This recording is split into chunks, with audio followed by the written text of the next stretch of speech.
Hello friends, welcome back to our channel A Net Education. आज मैं आपको बताने जा रही हूँ कि हम एक्सेल में किसी एम्प्लॉयज़ की सैलरी को शीट कैसे बना सकते हैं।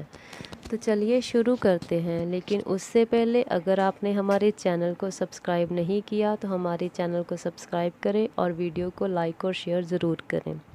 तो चलिए सबसे पहले हम एक सैलरी डाटा तैयार कर लेते हैं। तो आप देख सकते हैं कि मैंने एक सैलरी शीट तैयार की हुई है जिसमें ये ID number, name, contact address और बेसिक सैलरी जो है मैंने एम्प्लॉयज़ की दी हुई है। उसके बाद आज हम इसमें क्या क्या निकालेंगे। Medical allowance. मेडिकल अलाउंस का मतलब क्या होता है कि अगर किसी कंपनी में किसी एम्प्लॉयज़ को कोई भी मेडिकल की ज़रूरत पड़ती है तो उसके लिए कंपनी जो है अलग से उन्हें उनकी सैलरी में पैसे जो है देती है। इसी तरह कन्वेंस अलाउंस होता है। इसमें भी क्या होता है कि अगर किसी कंपनी में एम्प्लॉयज़ को किसी कन्वेंस की ज़रूरत पड़ती है, जैसे कि किसी सेल वगैरह करनी होती है, तो उसके लिए उसको अलग से कन्वेंस दिया जाता है। और ये होती है ग्रॉस सैलरी। ग्रॉस सैलरी में हम क्या करेंगे, बेसिक सैलरी, मेडिकल और कन्वेंस को टोटल जो जितना आता है वो सारा ग्रॉस सैलरी में जाता है। और इसी तरह इनकम टैक्स होता है। इनकम टैक्स जो है हमारी सैलरी पर लगता है, ये हमारा ग्रॉस सैलरी के ऊपर डिपेंड करेगा। और नेट सैलरी जो होती है उसमें क्या होता है कि ग्रॉस सैलरी को इनकम टैक्स में माइनस करके जितना भी हमारी सैलरी बचती है उसको हम नेट सैलरी में लिखते हैं। तो चलिए शुरू करते हैं। सबसे पहले हम मेडिकल अलाउंस निकालेंगे अपनी सैलरी का।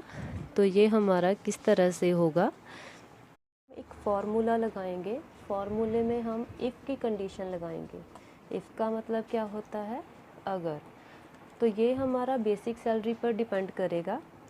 अगर हमारी बेसिक सैलरी जो है वो 15,000 से ज़्यादा होगी तो ये हमारी कंडीशन हो जाती है। हम अपनी कंडीशन के हिसाब से रख सकते हैं। हर एक कंपनी जो है अपना अलग अलग सैलरी रखती है।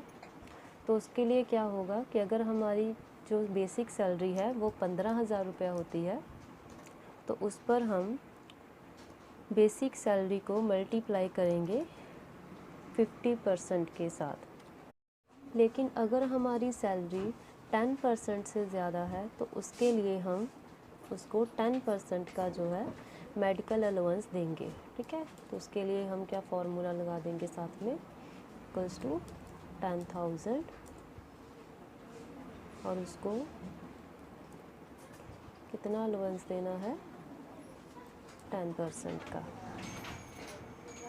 और अगर हमारी सैलरी जो है वो 10% से भी कम है उसके लिए हम 5% का जो है मेडिकल अलाउंस देंगे। ठीक है, अब इसके बाद हमने 2 इफ़ स्टार्ट किए थे तो हम 2 ही ब्रैकेट्स जो है क्लोज़ करेंगे। तो आप देख सकते हैं मैंने कोई भी ब्रैकेट जो है बंद नहीं की थी। अब जैसे ही मैं एंटर प्रेस करूँगी तो आपको आपकी सैलरी के हिसाब से मेडिकल अलाउंस जो है मिल जाएगा। तो आप देख सकते हैं कि हमारी जो सैलरी है वो 15,000 से ज़्यादा है तो उसको उन्होंने 15% से मल्टीप्लाई करके जितना भी आया मेडिकल अलाउंस वो आ गया। ठीक है, इसी तरह हम बाकी का भी निकाल लेंगे फार्मूला लगा के। अब आगे हम करेंगे कन्वेंस अलाउंस के बारे में। कन्वेंस अलाउंस जैसे मैंने बताया आपको कि किसी को भी सेल करने के लिए किसी कन्वेंस की ज़रूरत पड़ती है तो उसको दिया जाता है अलग से। इसके लिए भी हम इफ़ की कंडीशन लगाएंगे सेम। ये भी हमारा बेसिक सैलरी पर ही डिपेंड करेगा। अगर हमारी बेसिक सैलरी जो है वो 15,000 से ज़्यादा है तो उसको हम 10% का जो है कन्वेंस अलाउंस देंगे। और इसी तरह अगर हमारी सैलरी जो है 10,000 से ज़्यादा है तो उसको हम 5% का मेडिकल अलाउंस देंगे। और अगर उससे भी कम है तो उसको 3% का मेडिकल अलाउंस दिया जाता है। इसके बाद साथ ही हमने दोनों ब्रैकेट्स बंद कर दी जो कि हमने इफ़ की कंडीशन में स्टार्ट की थी। तो अब जैसे ही मैं एंटर प्रेस करूँगी तो आप देख सकते हैं कि हमारा कन्वेंस अलाउंस जो है हमें दिखाई दिया है।